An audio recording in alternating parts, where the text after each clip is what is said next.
حضور نے فرمایا غلاموں پتہ ہے سب سے افضل صدقہ کون سا ہے؟ ایک صحابی کہنے لگے حضور یتیم کو دینا، فرمایا نہیں۔ سب سے افضل صدقہ کون سا ہے یا رسول اللہ؟ مسکین کو دینا، فرمایا نہیں۔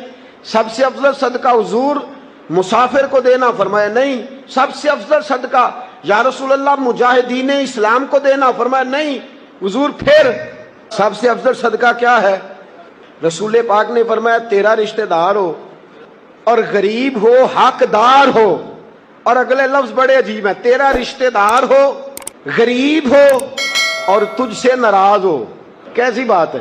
فرمایا تیرا رشتہ دار ہو، غریب ہو اور تجھ سے ناراض ہو، فرمایا کسی بھی طریقے اس کے گھر صدقہ پہنچا دے، سب سے افضل صدقہ کرنے کا ثواب لکھا جائے۔